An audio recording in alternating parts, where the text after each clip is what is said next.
Joining me now is Arel Margalit. He's a Labour Party member of the Knesset, the parliament here in Israel, and he's founder and chairman of Jerusalem Venture Partners. We're going to talk to him about what's going on right now.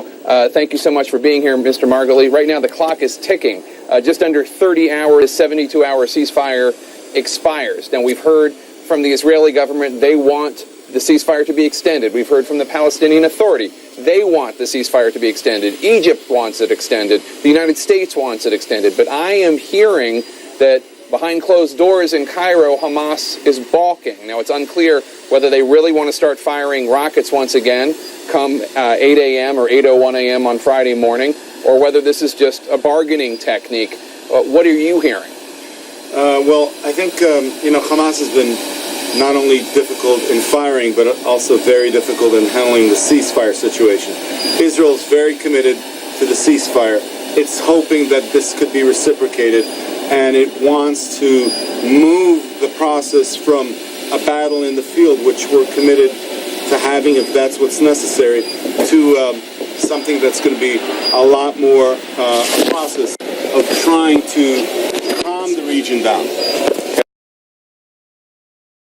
Now, thousands of Palestinians in the besieged Gaza Strip have held a rally in support of the resistance movement Hamas. The protest called by Hamas was held in front of the Parliament building there. Demonstrators demanded an end to Israel's 7-year blockade of the impoverished territory. They also condemned the Israeli onslaught on Gaza and the international silence over a massacre of innocent civilians there. Hamas's spokesman Moshir El-Mesri says Hamas is ready to continue the fight against Israel if its truce conditions are not met. وقد فشل نتنياهو في تحقيق أهدافه. جاء ليوقف الصواريخ التي كانت تصل إلى حد الأقصى إلى تل أبيب، وإذا بها تصل إلى اللد وإلى حيفا وإلى نهاريا وإلى ما بعد ذلك، والقادم أعظم وما كفي أعظم لدى المقاومة بإذن الله عز وجل. Mesri also says that the Palestinian people's demands are legitimate. He added that the resistance won the military battle and will win the fight on the political front too. Palestinians want an end to the blockade imposed by Israel of the impoverished territory and the release of their prisoners. Let's cross over to our correspondent Hisham Mahanna, who joins us from Rafah. Now, Hisham, you join us from an area that had seen a lot of pounding by the Israeli military. Some of the most harrowing stories came out from Rafah. Tell us what's going on. Let's just let me hand this to you for 1 second. It's just your microphone fell off. I want to make sure that it's working as well as possible here. So the other question I have for you is, you're a member of the Labour Party. That is obviously the opposition party to Benjamin Netanyahu's party. Now, there is widespread support for retaliation against Hamas for its rockets. Do you look at the military campaign and not have any issues whatsoever with how it was conducted, with whether or not the use of force, as some critics have said, was disproportionate? You know, Israel, the consensus that was built in Israel was not built out of thin air. It was Israel agreed to ceasefire. Israel tried to bring the situation to a halt. When the second ceasefire was met with, people coming, Hamas people coming through the tunnels into one of the kibbutzim, and the threat was very imminent, Israel had to respond. And the strategic threat, the way that this was, that came to Israel, all of us felt like terror was something that needed to be addressed. And now the situation is such that what we want to do is we want to take Egypt, the Palestinian Authority, the moderate Arab states that are standing behind Egypt, and see whether, together with the military strength that you obviously need when in Gaza they're building tunnels right into Israel, to see whether in negotiation means we could bring the situation to a different phase. I get all that, and I don't think anybody would begrudge the desire by the Israeli government and the Israel Defense Forces to get rid of the tunnels. But with all due respect, you didn't really quite answer my question. Do you not look at the use of force in Gaza 1,800 people killed. The Israeli Defense Force says maybe 900 of them were militants. That means 900 were innocent civilians. Hundreds of them were children. Do you not look at that and think maybe it wasn't as accurate as it could have been? Maybe it was. Maybe the use of force was disproportionate. Do you have no compunctions whatsoever about it? Well, in war, when civilians are being killed, it's so painful. And of course, you ask yourself whether precisions could have been greater, whether the surgical strike could have been more accurate. But, when you have a situation, I come from the Golani Brigade or Special Forces of Golani before I came into the high-tech sector and then into politics. And when you ask yourself, when so many of the fire is coming out of homes, when so many of the tunnels are coming out of the home and into the direction of Israel, you ask yourself what it is that you could have done better.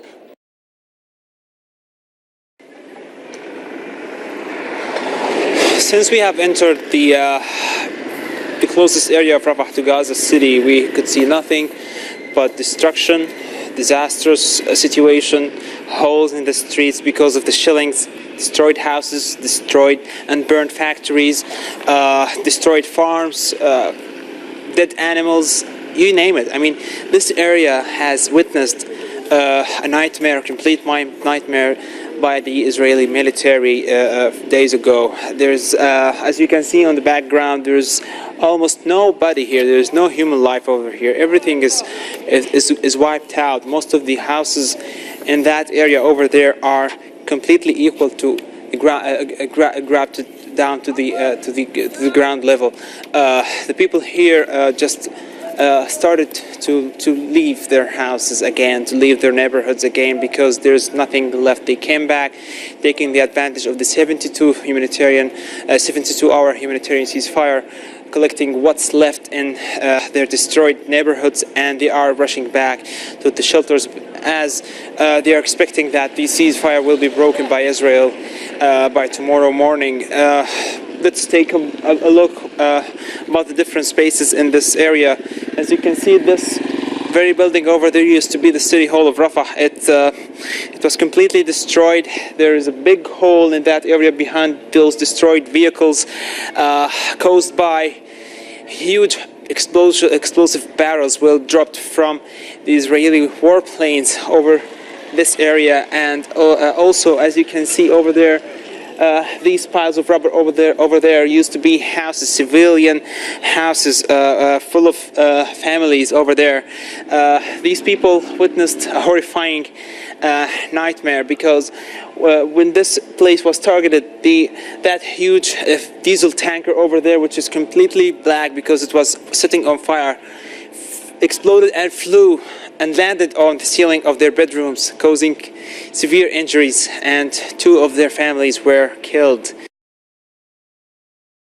Probably things could have been done a little better here and there, but this is war, and once McNamara said, the fog of war, when things are very heated, when people are coming at you with more rockets or with more fire and more fire, obviously you do what you can to defend yourself. And every one of the Israelis did not get into Gaza because of hate, did not into Gaza because one of these soldiers wanted to revenge. They came into Gaza because they wanted, and we wanted, to give a normal, creative life to the citizens. Yeah, I'm not so sure if General McNamara is who I would be quoting at a time like this, but in any case, I want to ask you about your specific background, your approach. You're a businessman in addition to being a politician. You say that you want a new approach to Gaza. What are you talking about? What do you want to do? What do you want to provide for the people of Gaza? Well, I think that the negotiations that are going on right now, the fact that Israel has allies in Jordan, in Egypt, in the Palestinian Authority, is something that we want to bring to the table, to the process. And I can remember in the West Bank when there were suicide bombers, when it was very difficult. And here, what we have here in Ramallah, we had the approach of having international companies come in between Israel and the West Bank. We have Cisco, we have Intel, we have all kinds of technology initiatives that are going on. In the South, we have one of the biggest cybersecurity parks that is being built, creating a shield for the world, so to speak, a virtual shield with American companies, with international companies. Right. So what we're saying, maybe the political negotiations could be coupled with business approaches and negotiations as well, like an industrial zone between Israel and Gaza that was dismantled, by the Hamas. Maybe now the world can give this a guarantee. Maybe hospitals, maybe schools, maybe water desalination, things that could be a win-win situation that could be brought into the process, just like we did in the south, just like we did in the north of Israel, just like we did with the West Bank when things were looking very difficult, to add that to the political process, because the startup nation mentality could be brought to some of the negotiations. Joining me now.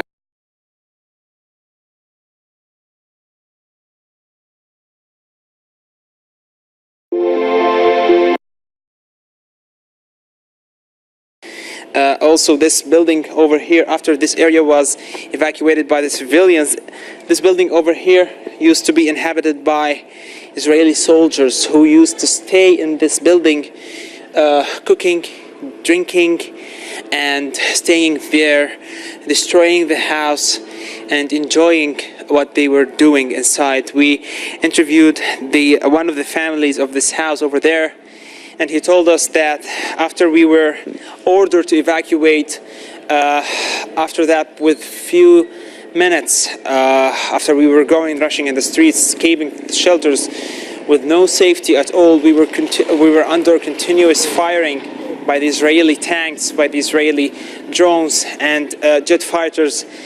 We rushed to the hospital. As you can see, the cars are leaving, the people are leaving their houses back to the shelters after they have taken what's left in the houses.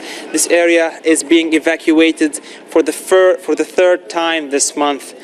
It's complete disastrous. As you can see, the mass destruction happened to this area over here.